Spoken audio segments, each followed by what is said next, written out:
বাংলাদেশে এখন মরণ ফাঁদ পেতেছে দুই ধরনের রোগ। একদিকে যেমন পুরনো সংক্রমণ রোগগুলো পিছু ছাড়ছে না, অন্যদিকে নিঃশব্দে ঘাতক হয়ে শরীরে ঢুকছে ডায়াবেটিক্স, ক্যান্সার আর হার্ট অ্যাটাকের মতো রোগ। আগে মানুষ জানত শুধু কলেরা বা বসন্ত রোগে মৃত্যু হয়, কিন্তু এখন পরিস্থিতি আরো ভয়ঙ্কর।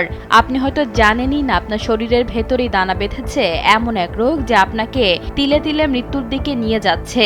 বিশ্ব স্বাস্থ্য সংস্থা একে বলেছে ডাবল বার্ডেন বা রোগের দ্বৈত বোঝা। পরিসংখ্যান বলছে বর্তমান দেশে অসুস্থ হয়ে যত মানুষ মারা যাচ্ছে তার 70% মৃত্যুর কারণ অসংক্রমণ রোগ। এর মধ্যে 34% মানুষের মৃত্যুর কারণ এখন হার্টের সমস্যা। অন্যদিকে 10% মানুষ ধুকে ধুকে প্রাণ হারাচ্ছে মরণ ব্যাধি ক্যান্সারে। এছাড়া কিডনি অকেজো হয়েও লাখ লাখ মানুষ মারা যাচ্ছে। আগে ভাবা হতো হার্টের সমস্যা, ক্যান্সার এসব নাকি বড় লোকের রোগ, কিন্তু এখন গ্রাম কিংবা শহর কোথাও নিস্তার নেই। গবেষণায় দেখা গেছে গত কয়েক দশকে হার্টের রোগে মৃত্যু বেড়েছে অবিশ্বাস্য হারে ৩৫২৭%, আর ক্যান্সারে মৃত্যু বেড়েছে প্রায় ৫০০%। এটি যেন কোনো সাধারণ সংখ্যা নয়, বরং মহামারী সংকেত।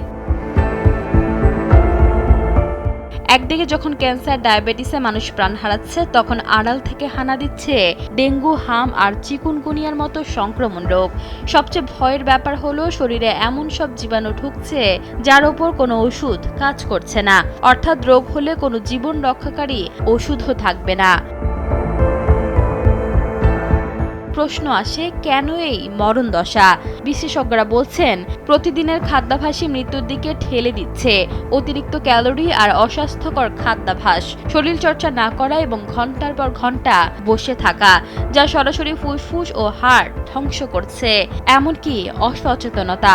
রোগ শরীরে বাধার আগেই ডাক্তারের কাছে গেলে হতে পারে এই জীবদ্দশা থেকে মুক্তি।